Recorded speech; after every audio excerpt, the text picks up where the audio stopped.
All right, we are live. Let's get the link set up, post it in the group. We are live right now. Let me know if the mic is close enough. Do I need to bring the mic a little closer? Does that still look good? Can you still see me? We are live. Live. If you're joining us, did you sail this week? I didn't. I am not sailing that much this spring, this year, this summer. But hopefully I'm coming into a period with quite a bit more sailing. In July, I'm going to the Canaries. I'm going a bit before my coaching that I'm doing there. And I'm looking forward to getting on the water a lot. Then also in August as well. I was planning to be in Portugal for almost all of August. But now with the COVID outbreak that's happening in Portugal, I don't know if that's going to be possible. I really hope it is. I'm looking forward to doing that trip. I love Portugal. I love windsurfing in Portugal. I love living in Portugal. Everything about it. Hey everyone, Dom, Jorg, Axel, Mario, Tomas, Caro. Nice to see everyone. Flat water session on the 5.3. Yeah, I saw you do a post about that. What were you working on, Axel? Were you working on anything or were you just cruising around? You don't have to be working on something every time you're sailing. I try to get myself not to always be working on something. Because it can kind of take the fun out of it a little bit, and it can then lessen your focus. Sometimes if you're, hey Max, hey Leon, Den, sometimes if you're working on improving every time you're on the water, it brings down the rate that you improve. So I find this especially true for myself. It's really important to have sessions where I'm not working on getting better. I'm just enjoying the level that I have now and whatever the conditions are. And that can be really liberating, especially when, someone like me, so much of my time on the water is focused on getting better and improving and working on little things that it can feel so free and fun and amazing to not worry about that at all and just have fun. And this is especially true when the conditions are kind of funky and kind of weird, and just finding the joy in the windsurfing.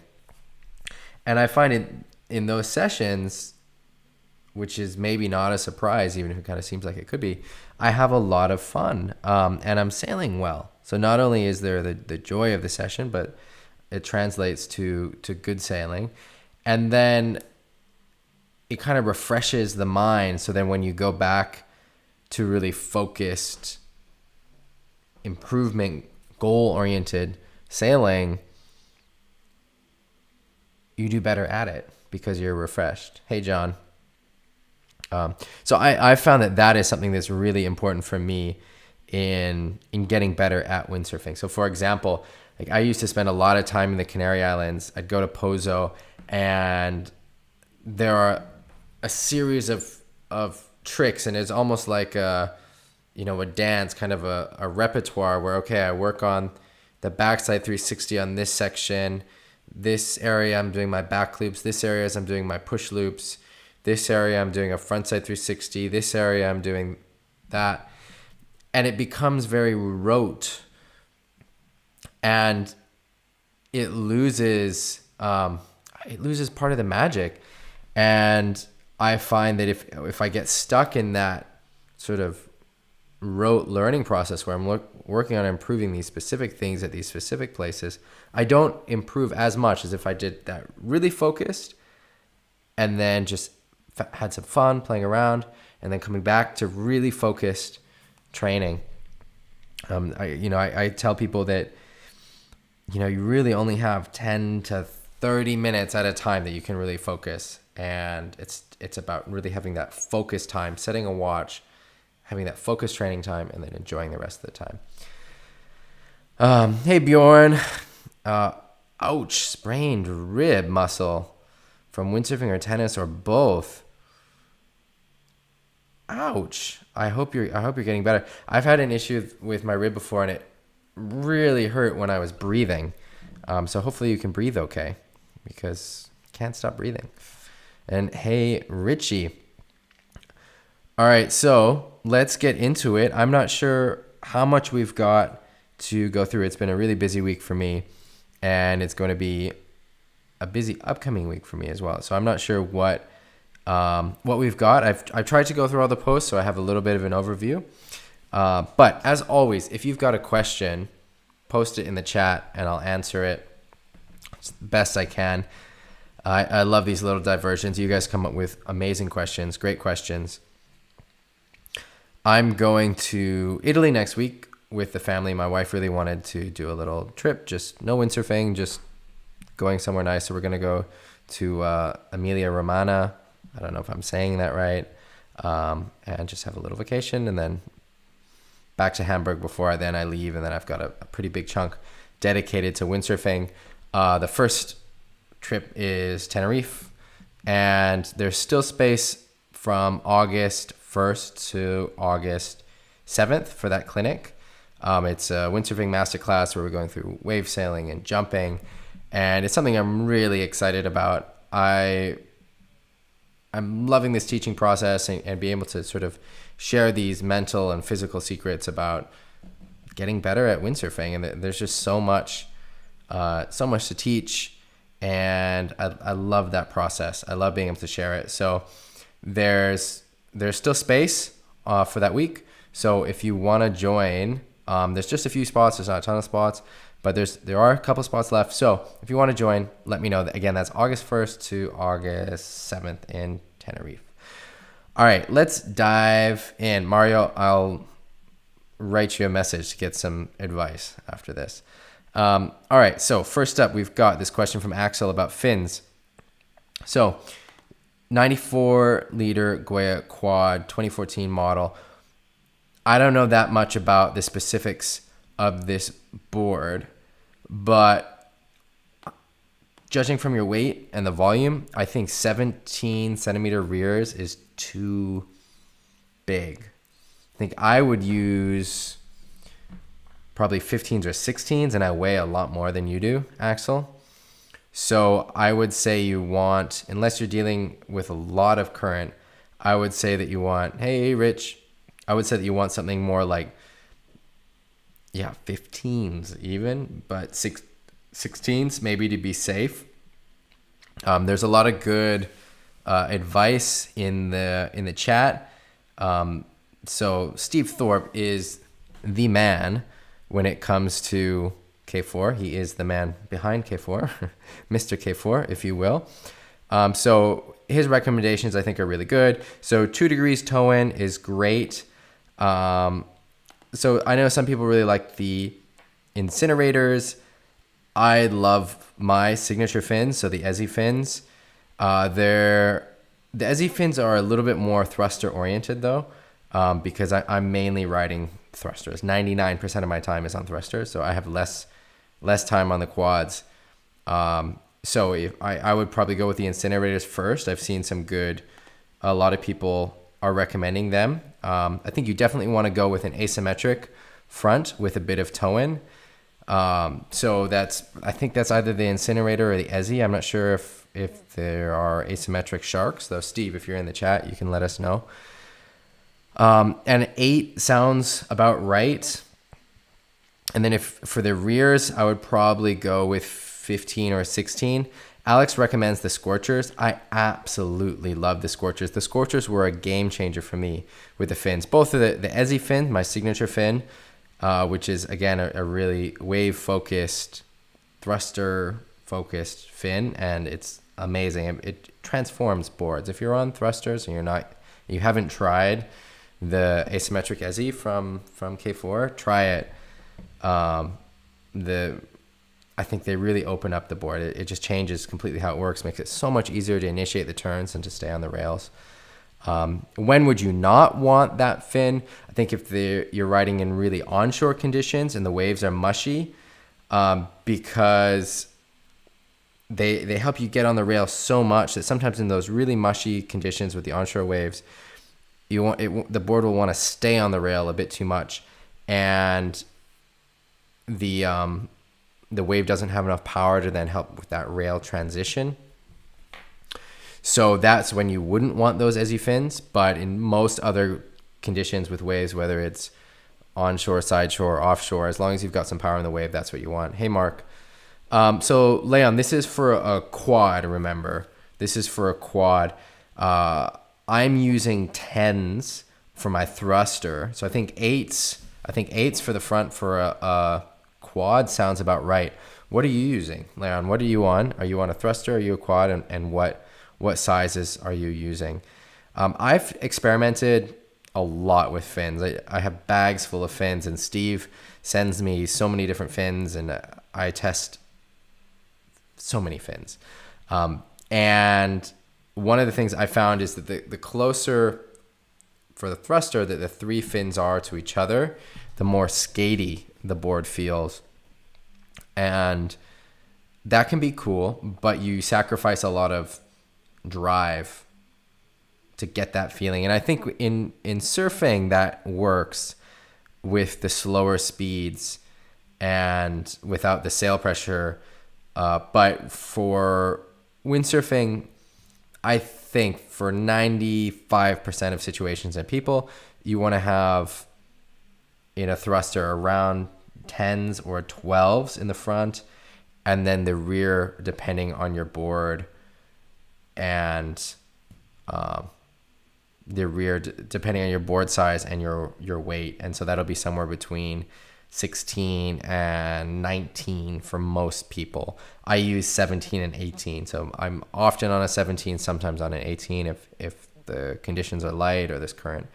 So Leon, are you on a 3-fin board or a 4-fin board? And that's that will help us determine whether 10 is big or just right. So are you on a thruster, which is 3 fins, or a quad, which is 4 fins? So anyway, so I find that for thrusters, 10s are kind of a magic number for the sides. And then for the rear fin, you want to be somewhere 17 plus minus a centimeter. And if the tail is wider, so this is true, for example, the stubby boards or maybe some other boards. So Rich, you mentioned that you're using the Witchcraft, which has 12s. So I wonder how wide the tail is. If you're using a wider tail, you do want to be on bigger side fins. And so then the 12s are what I would recommend. If you have too big of a front fin, you're going to feel like it's hard to initiate the turns, and it's going to feel like you kind of get stuck a bit in the turns, and the board is not as turny as you'd want it to be, if that description makes sense. But the best way to answer that question is just to try it yourself. There's a lot of personal preference in this. And so when I'm talking about things, I've done a lot of testing, and I've seen a lot of people, and I've seen a lot of boards. So I have a lot of experience, but that's not everyone, right? So, I'm talking about a certain range. So it might be worth, if you've got a friend or if you've got a shop near you or something where you can just throw in some 8s on your quad and see how it feels.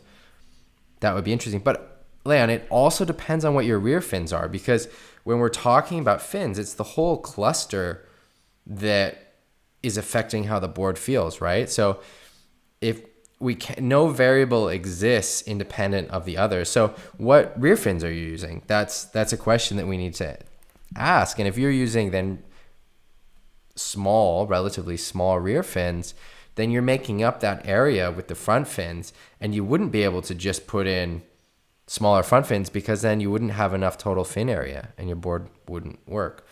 So again, there's a lot of variables, and personal preference is king. But Axel, I think you've got some good recommendations here. There's a lot of people with good advice that I would trust. Again, I'm using mainly thrusters, so I trust a lot of what these people are saying because they're using a lot of quads. I love the Scorcher. As I started saying, the Scorcher is a game changer for me. But again, I'm using thrusters. It sounds like Alex is also using quads, so that fits with you. I absolutely love the Scorcher. If I was riding quads today, I'd be riding the Scorcher. The lay-on fins, I know a lot of people love them. For me, they're a little bit too slidey. I like to have something that bends a bit more. All right. So let's move on from this. If you guys have more questions, let me know and I'll keep answering them in the chat. Otherwise, I'm going to move on. So we've got a lot of cool comments on this thread about where people are surfing or not. I really loved reading about Jeff having a great day on the Oregon coast and just putting everything together and just having a great session, taking things from this group and really charging in difficult conditions, bigger waves, and yeah, cool. I love reading stuff like this where everything comes together. Yeah, so great. We've got this cool forward loop from Sarakita. If you don't know, Sarakita is a dominant force in competitive windsurfing. Hey, John. And yeah, she rips. And so this is a cool angle. This is an angle that we don't see a lot of, this sort of follow cam angle. So for some of you who don't know, I've been teaching a forward loop course virtually over the last 2 months, still going somehow. And I posted screen grabs from this video looking at some of the key points for the forward loop, because there are some key images in here that are really well shown. So I can go over some of those just really quickly here. So she carves upwind before this ramp, and that I think is confusing to some people because like, oh, is she taking off upwind? But you can see that actually before then she comes to the wave, she starts pointing downwind again. So she's actually taking off sort of on a 90-degree angle to the wind. About, this is in Pozo. The wind is coming something like there. And so you can see that she's got that nice downwind angle. Before she takes off, she does this little crouch, right? So you can see her crouch down here.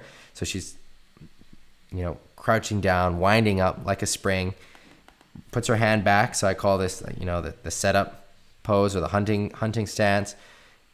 Just getting ready for everything. She's got her hand way back on the boom on the clips. She's got her knees bent. She's standing upright rather than still leaning back. As she goes off the ramp, she goes into the X, what I call the X, where you just fully extend. You're pushing off with your feet like you're on a trampoline. You're pushing the sail up. You're pushing your arms up. And yeah, so she's over the board. So that's, I thought I mentioned that, but that's also pretty important. So like if we look here, right, where she's outboard, she's hooked in, and then she goes into the hunting stance. She sees the ramp. She unhooks here. She's unhooking, right? There, she's already unhooked. And then she starts to come over the board, right? So she's over the board. She's got her knees bent. She's got her backhand back. So this is the perfect sort of takeoff. She's going 90 degrees to the wind. This is the perfect picture of takeoff. When you're learning forwards, you can go even more downwind than this. With that upwind angle, or she's not taking off upwind, but the more upwind you take off, the more you get punished for bad technique. Yeah, Richie makes a really good point, and this is a point that I brought up in the forward loop coaching that I'm doing, which is that she's training for doubles. So this isn't the perfect how to forward video. Also, one, she has perfect forward technique and she can do perfect forwards. And once you can do something perfectly, you can break the rules, right? So, there's a lot of discussion in our group about should you take off upwind or not. And I'm a big believer that when you're learning to forward, you should take off downwind, downwind, downwind, really downwind. And you can take off upwind if you can already forward and do it really well. But if you can't and you don't have the right technique, you're going to get really punished for it. You know, if you don't have the wide enough grip, if you're not pulling in enough, if you're not looking back with the head, you're going to go really endo and you're going to slam your face and you can get hurt. The more downwind you go, the less likely that is to happen, the less you have to rotate, sort of the less pull there is in the sail. So sometimes for doubles, you want to actually go a bit more upwind so you can get a lot of pull in the sail, and so you have a lot of force in the sail to get those 2 rotations. She's taking off sort of 90 degrees to the wind, like I said.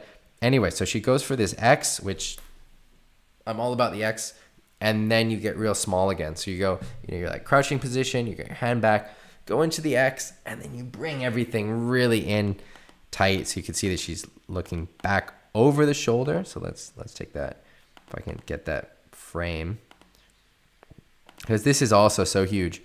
She's looking over the shoulder. So she's not looking under, she's not looking down, she's not looking in, she's looking over the shoulder, which, as you can see, is in the direction of her rotation.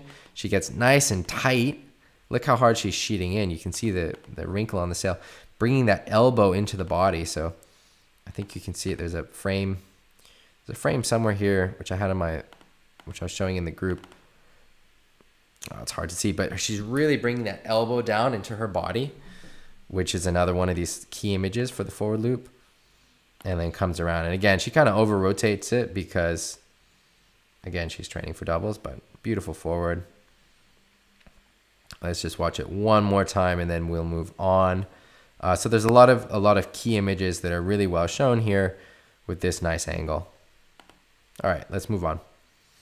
All right, John has a question about equipment and about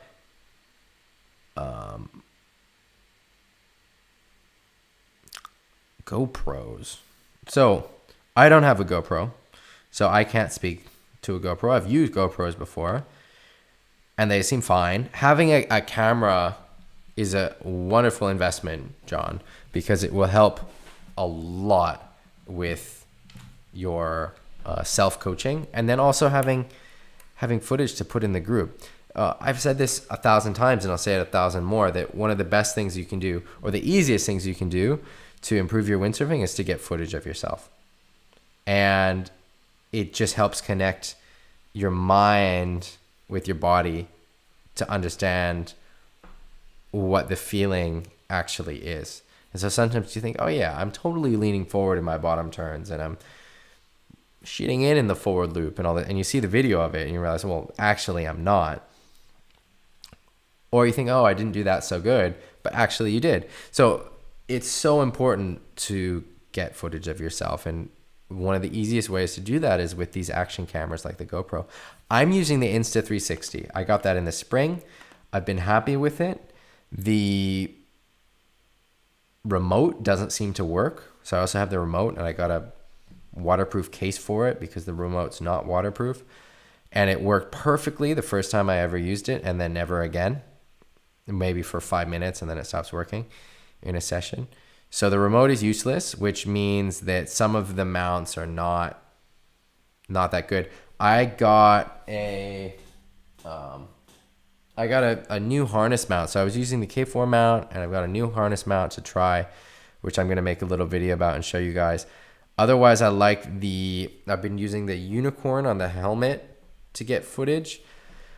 But the problem with all of these mounts that I'm discussing, John, is that they can affect your sailing. And so they're less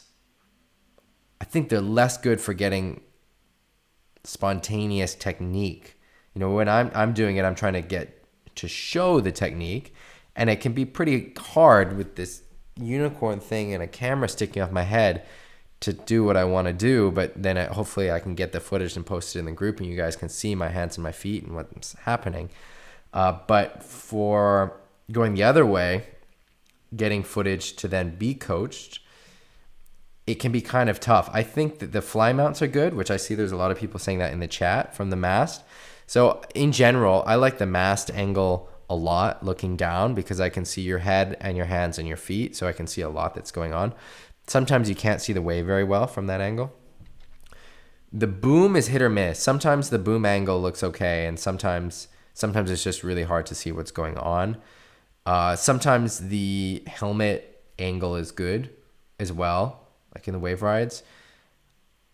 I think probably from the mast is the best with a fly mount or another mount. But it seems like a lot of people love the fly mount. And, that makes pictures like we see here where I can see the hands, I can see the feet, head. Yeah. So that is it. I'm going to try and catch up on the chat real quick. Fly mount, fly mount. Gosh, you guys are all about the fly mount. That's cool. I got to get one. I used to have one. I don't have one anymore. I've been doing more of the helmet stuff, but I should get a fly mount from the mast so that my footage matches the footage that you guys have.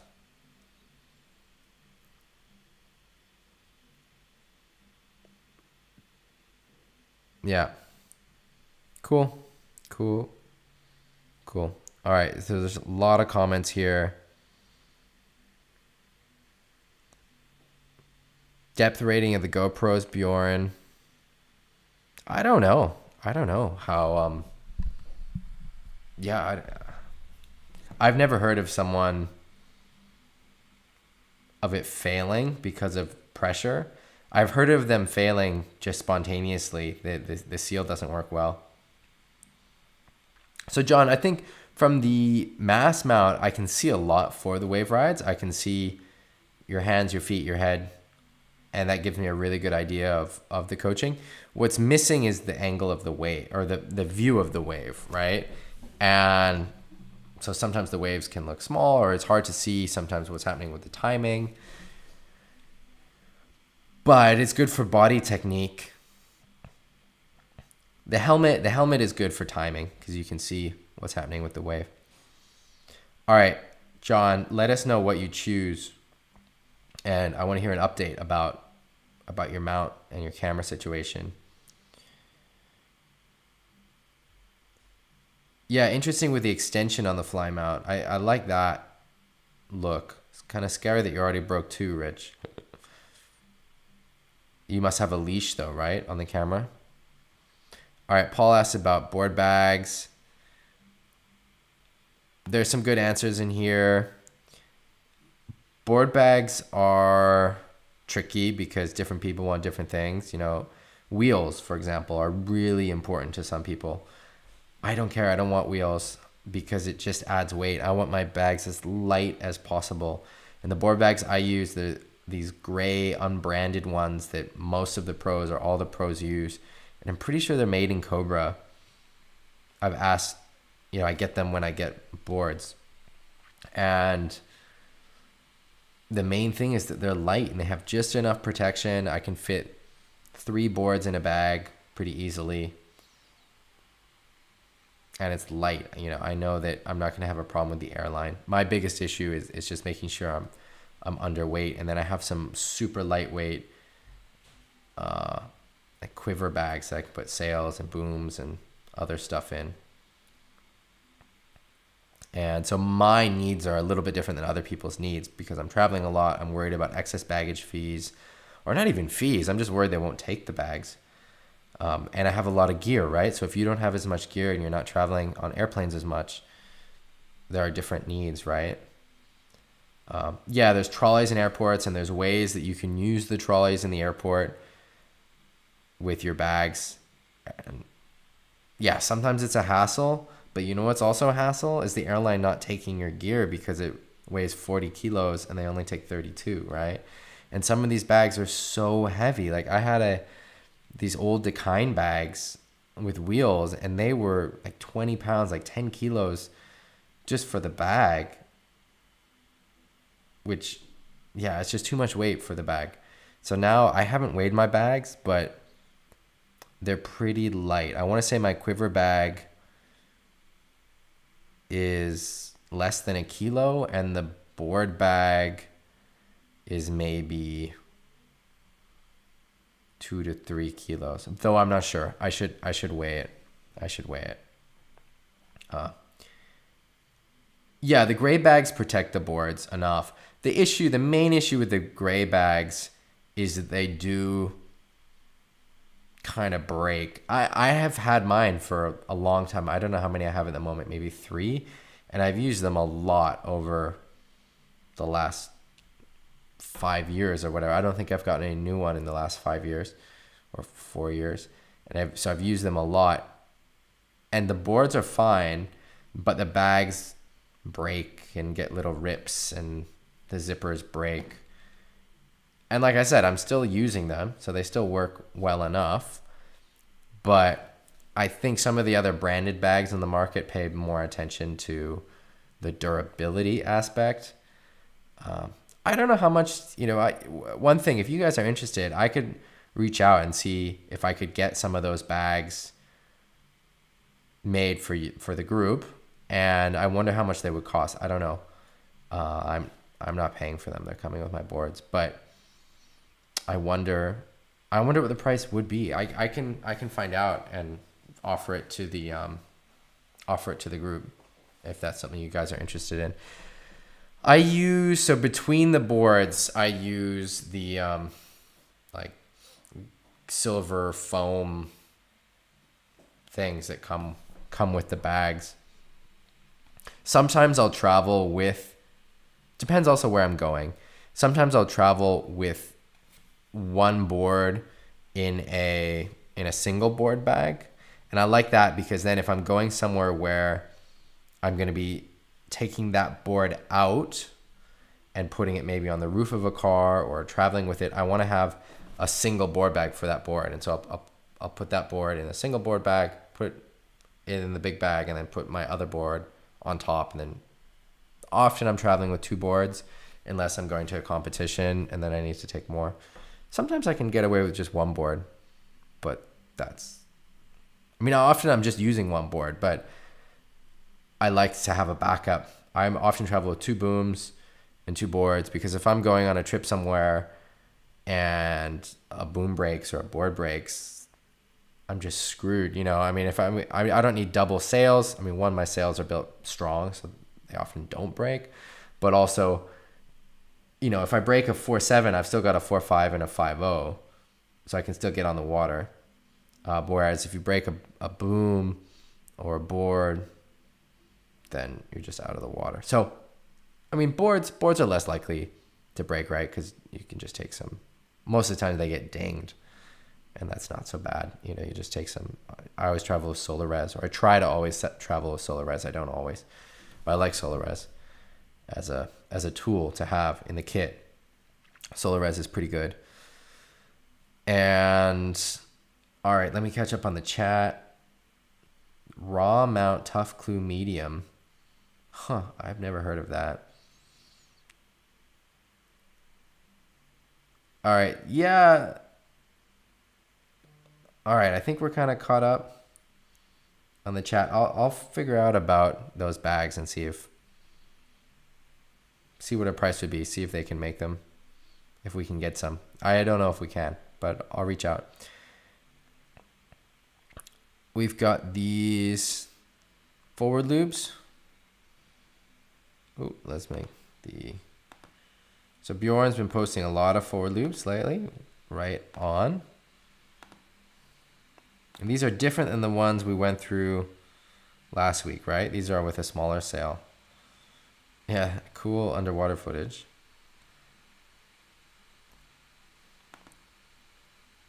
So knees bent, standing over the board, pushing the gear.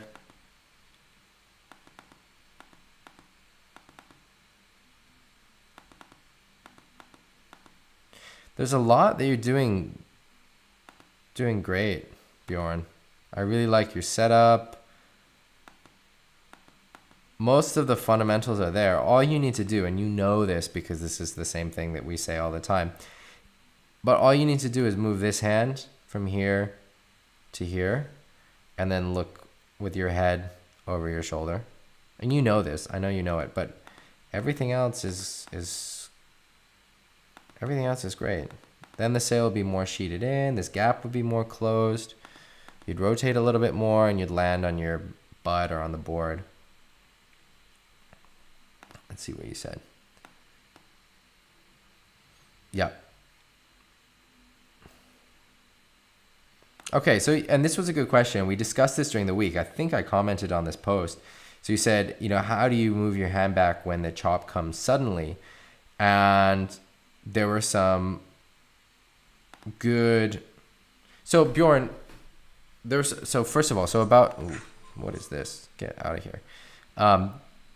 There were some good comments about, doing a hunting stance where you have the hand already back, so you're ready for the ramp, even if you don't see it. Right? So yes, this was my comment. And then you're really hunting for that ramp and you're in your stance. And then, yes. Yeah, there's some good comments here. And then, so you say you have a mental block about the head. So you talk about the dry practice. Did we talk about doing this jumping? So you can just jump 360s and just in the direction that you're looping, and just make sure you're looking with your head in the direction that you're spinning, because the forward loop is this 360 spin, and so with the head you're looking in the direction that you're going. And so I think it really helps to have that internalized, that when you're looking with your head, you're looking in the direction that you're spinning, you're looking in the direction that you're rotating. And so if you're just, jumping and doing a 360 spin, looking with your head over the shoulder, that can help get your body used to looking with the head around. Otherwise, just really think of it as, looking where you're going. And so as you're then going off the ramp, you can already start looking back over that shoulder and try to see where you're going to land. So, it's looking even past your shoulder, right? So you're looking back, and then you're looking even more back, trying to kind of look in a circle, which again just really helps guide that circular rotation that is the forward loop. So you've got so much of the fundamentals already there. The hardest part is done. The hardest part, Bjorn, is getting that rotation, and you're doing the rotation. So now it's just a matter of fine tuning, right? You've passed the hardest part. The hardest part is before this. Now it's just fine tuning. The hardest part is getting those first few rotations, getting the feeling, and you want to just get that hand back. So there's a comment in the chat from Mario about moving the front hand back. That definitely can help. I think it will help if you have your front hand closer to the harness lines and your back hand also back. That will help 100%. It will help. But, and this is a small but, I don't want you to have too many things in your head. I don't want you thinking, okay, I've got to move my front hand back, I've got to move my back hand back, I've got to look with my head, and then none of those things happen, right? So yeah, that would definitely help, but focus on a few things at a time. And maybe the head is too much right now. Maybe it's just about the hands, and get that back hand back. And maybe you can do the two hands in concert, so you're moving both at the same time.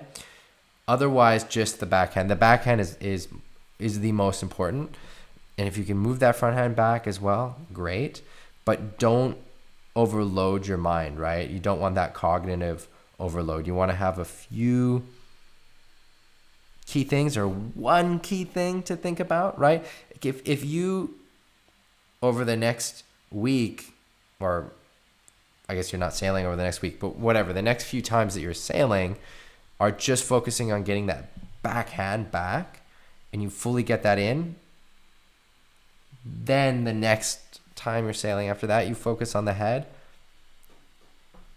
That's way better than trying to focus on all three of these things at the same time and then learning none of them, right? And then it's a nice learning process, because once you get one of them, it will improve your forward. Yes, if you do all of those three things, move the backhand back, move the front hand back, look with the head, you're going to have a great rotation. If you do one of them, it's going to still help your rotation. So if you do one and then two and then three, along that whole path, your forward is getting better. You're getting more motivated. It's easier to do. You're going to be landing cleaner, which is great. It's motivating. It's a lot of fun. So I think that's really cool. It gets easier the more pieces you have. And so once you're getting to that last piece, maybe it's the head, maybe it's the front hand, you're already landing pretty good forwards. And then it's just working on making them that little bit better, that little bit more controlled, which is cool. It makes it more fun to do, makes it so that you can do more in a session, so you're learning faster. It's all good. All right, I think that's everything that was posted in the group. If I missed something, let me know. Otherwise, I'm around for a little bit. I got a few minutes to talk about any questions. Again, there's space in the Tenerife clinic, so that's August 1st to August 7th, and this is a masterclass on windsurfing, wave sailing. We talk about wave riding, we talk about jumping, and not just talk about it, we live it too. I've got some really cool exercises and lessons, and I guarantee that you will not see wave sailing the same way after that week.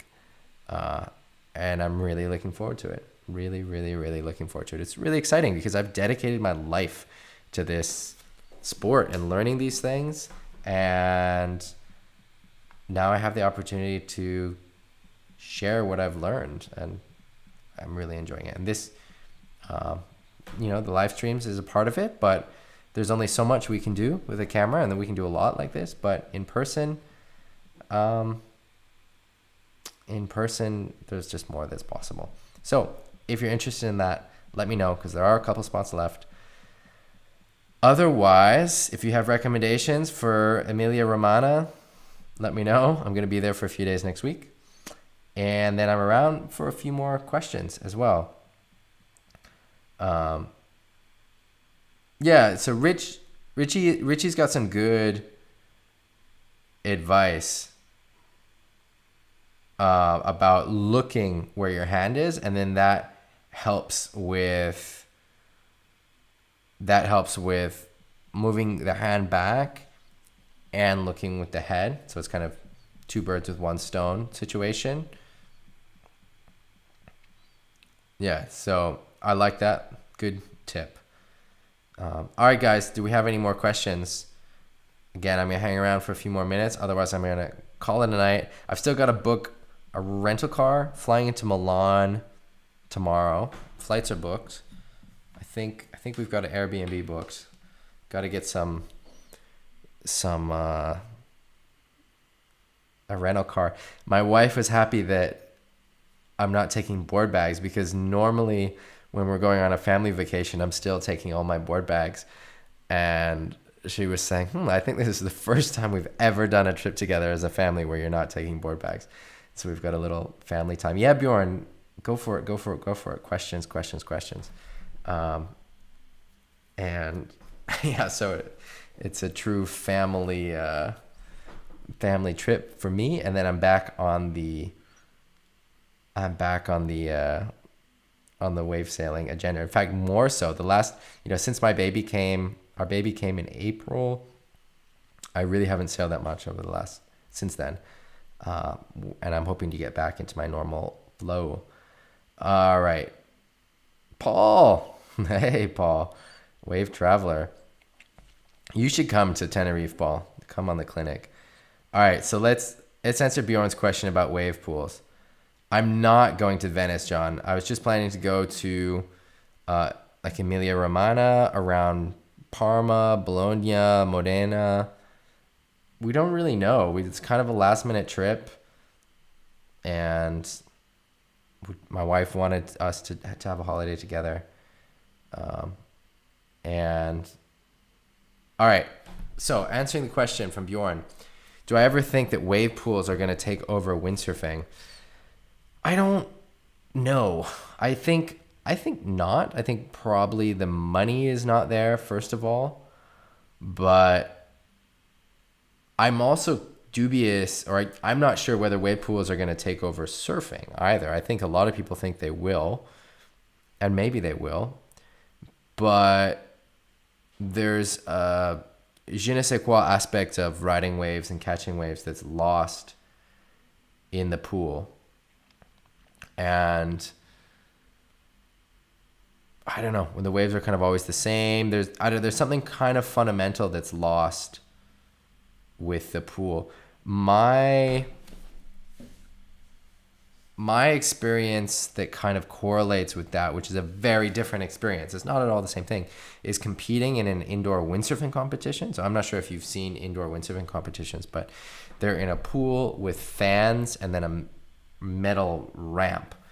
And I absolutely hated it. I went there excited. I thought, oh, this is so cool. There's a stadium full of people, and it's a World Cup with a time schedule because they just turn on the fans and whatever else. I absolutely hated it. None of the aspects that I like about windsurfing were there. It was terrifying. The wind was gusty. I mean, as a spectacle, okay, it's cool, but I absolutely hated it. And you're sailing at this ramp with these metal teeth that's just looking at you, and it looks like, okay, if I make one wrong move, I'm just going to slam into the metal teeth and just destroy myself. And then you've got this tiny little run up. The fans are very loud, super weird with the wind, very gusty, and it's moving around all over the place because you're inside.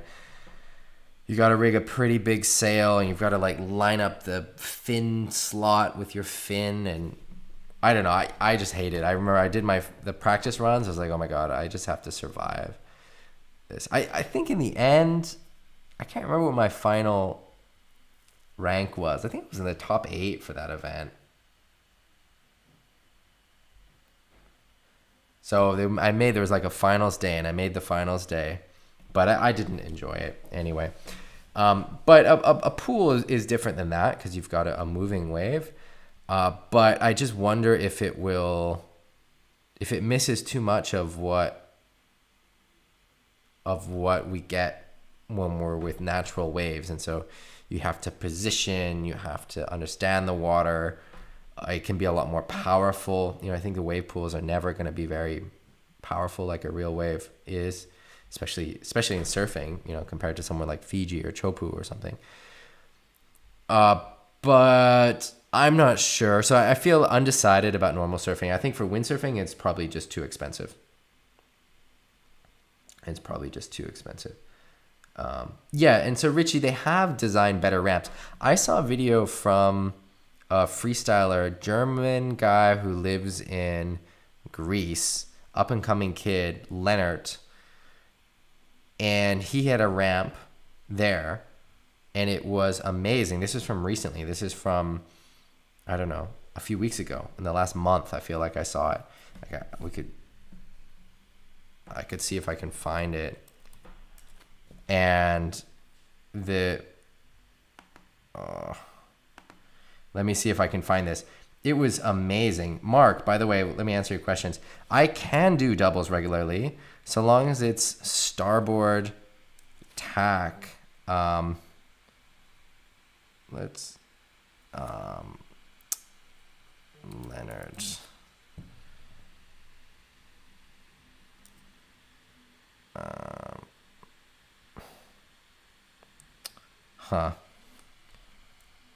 I'm blanking on his full name, but the footage is really cool. Yeah, he's able to do. Oh, it's Leonard with an A. All right, let me.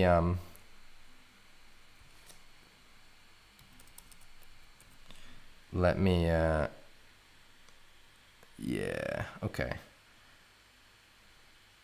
Yeah. Okay, here we go. So here's just a still photo. I mean, look how amazing that is, right?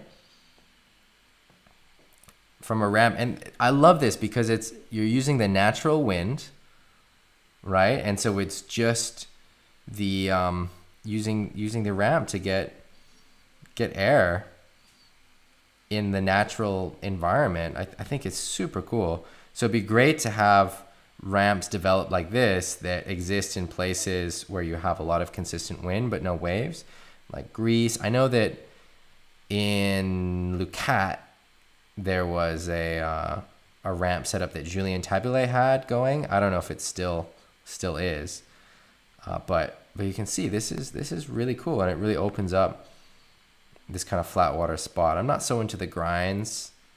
I don't really see the point, but the ramp I think is really cool. So John, when you're hitting the indoor ramp that they have for the PWA events, there's like a slot, like a V thing that then comes into a track, and you just slam into that slot, and there's a lot of force, boom, and you track into it. And these ramps, I think what they do is they kind of have like a bunch of PVC pipes that you can slot into one of those tracks. I've also seen other ones with brushes, so you can even go with multi-fin boards. But I think that the way that Lennart is doing this one is with the PVC pipes. I could be wrong though. That's just what it looks like from that video. But I could be wrong. I don't see another closer up video of it.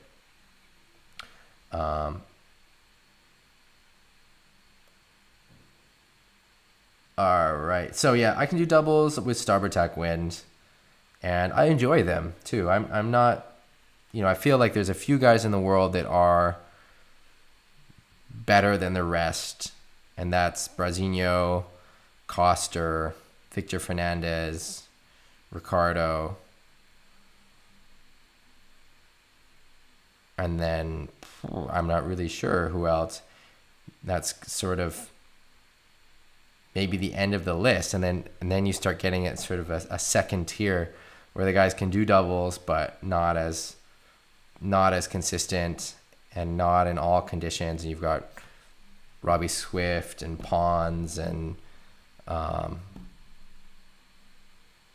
Alessio, and I don't know, there's a bunch of different guys. Mark is pretty good. Mark is maybe getting up there in tier 1.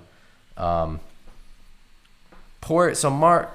the answer with my port tack doubles, I used to do them. I used to be able to land them. And in some ways I was more consistent even on port tack doubles. And I had a few bad crashes when I was, 16 or 17. And ever since then I tried to get back into them, but I had a bit of a mental block, and then kind of just stopped. I don't know. I feel like with the jumping stuff, I'm a lot less inclined to push through some of the fear or pain. For example, I remember when push forwards came out, I was so excited to learn them. And I pulled one or two shortly after that, after the first videos of Cowley. I remember the first one I did, it was in Ginshu in 2015. But they just hurt a lot. They hurt a lot to train. They hurt a lot even when you can do them. You hear guys like Brasinho, who's one of the best in the world at doing them, and talks about all the concussions he gets from them.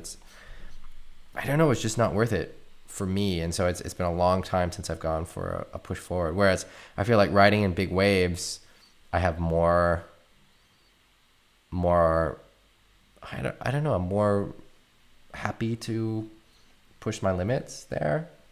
Don't know why. Yeah, I think the double is kind of doable. You've got to get really good forwards though. And there are some non pros that do doubles as well, for sure.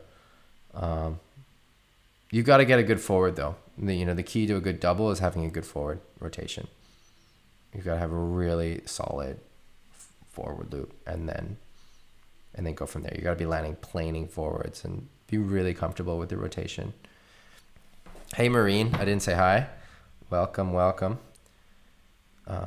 Yeah, you got to put the head back, wide grip. Yeah, and there's some other nuances as well to the takeoff.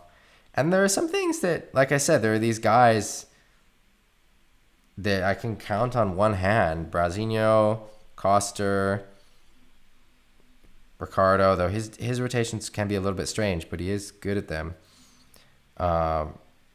Victor.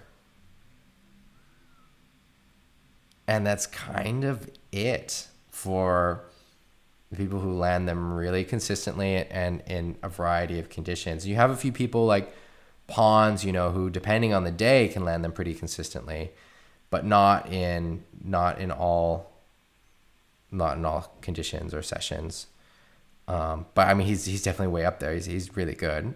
But it's just crazy that there's just so few people that can do these really consistent, really clean doubles on big sails. You know, I've seen Costa do doubles on a, I don't know, 5.2 or something, or 5.5 in silt, and same with Brasinho. And those two are probably the best two for doubles in the world. And it's just crazy, the variety of conditions: starboard tack, port tack, big sail, small sail. Bushma's got good rotations, but he doesn't often land them, actually. And so he goes for these really radical jumps, but he's a lot less consistent on the landings. And I think he has had some issues since his triple injury,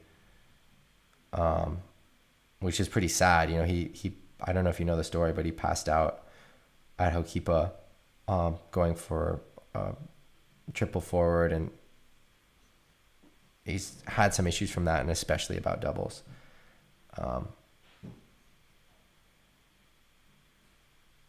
Yeah, doubles are weird. Doubles are a strange move, because you've also guys like Robbie Swift, who can also do good doubles, but also sometimes not. So and again, no respect, he does better doubles than I do, but it's just so funny because he's been doing doubles the same amount of time or longer than Brasinho has, or Koster, definitely. I mean, Koster's so young, but somehow these other guys just have some little difference in the rotation that allows them to land them that much more consistently. You know, there's a tendency to get stuck kind of where you're pointing upwind, which happens to Swifty sometimes. It happens to me as well, and then you land on your back, which doesn't seem to happen so much to Koster and Brasinho.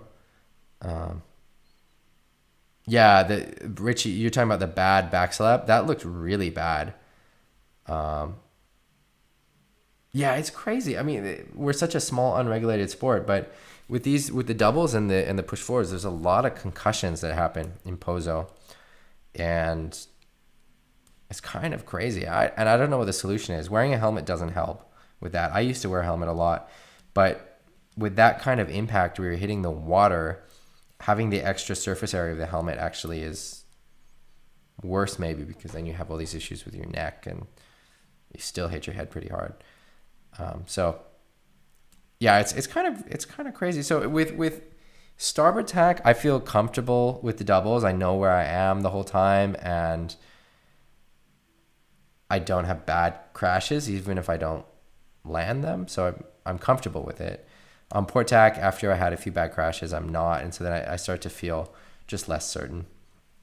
And so I think that that's also one of the big risks for people, is if they have that disoriented feeling. Yeah, it can be dangerous. Yeah, I stopped using the helmet after I knocked out my tooth. It was weird. The logic might not make sense, but it made sense to me at the time. I was in a competition in Oregon, and I hit my face on the boom, and I knocked out a tooth. It was really painful, like broke on the gum. And I sort of had this like crisis where I was thinking, shoot, well, how do I protect against my face? What do I do? Do I wear a football helmet? Do I wear a thing? And then my conclusion, which doesn't necessarily make sense, and it doesn't have to, right? I mean, it doesn't have to. It's more of a feeling thing. But was that the helmet was giving me a false sense of security, and that I was still taking on enormous risk, and the helmet maybe wasn't doing much at all to mitigate any risk. And the only way to actually not have any risk was just to not push it as much. And I thought, well, rather than sort of sailing with this sort of contradiction, I'd rather just take the helmet off. I don't know if that necessarily makes sense saying it out loud, but that was what was going on in my head with the helmet. I'm not against helmets. I was actually looking into getting a helmet again. I think helmets have improved a lot since I was wearing them. Because the other problem with the Gath helmets that I was wearing at the time is that they don't have impact protection. They're mainly made to protect against cuts and, you know, they're not made like a bicycle helmet to protect against that kind of like blunt trauma. You know, they're more designed to diffuse acute trauma. I don't know if I'm using these words correctly in the context of helmets. But now there are some better water sports helmets that do have the right foam for impact. Because that was the other thing. If you hit your head hard wearing one of those old Gath helmets, you're still hitting your head hard. It doesn't really absorb it. It's more like just a shell, which it's better than nothing. But it's not like having a proper skateboarding or bicycling helmet. But the helmets have come a long way. And I was doing research on them a few months ago. I was thinking of getting some new ones to use for myself sometimes, especially when the conditions are crazy, like in Pozo. And then also to help you guys, because I know that there's a lot of people in the group who wear a helmet or people who are looking to get helmets. And so I thought it would be good to test some helmets and have some opinions about them. And so that's still something I'm looking forward to doing. I can't remember which ones from the research I was doing I thought looked the best. I wouldn't recommend it as well without trying it. So anyway, it doesn't matter. The point is I want to get some new ones and see how they work. All right, guys, I think I'm going to sign off. I've got to get a few things ready before we go to bed, and then we wake up super early to fly out tomorrow. Well, this was fun. Remember to post your sessions, comments, questions, all of the above in the group. And I look forward to having a good week. I will be around next week, Sunday. I'll be back in Hamburg before Sunday. So I'm around for the live stream. Looking forward to that as well. And I will have my phone and probably my computer with me as well, so I can stay up to date with the group if you guys have questions and stuff that you want to post. And again, if you're interested, August 1st to 8th or maybe it's to the 7th. I think it's to the 7th. Sorry, August 1st to the 7th, Windsurfing Masterclass in Tenerife. Let me know if you're interested. All right, take care, everyone. Have a good one. I hope it's spontaneously windy wherever you are.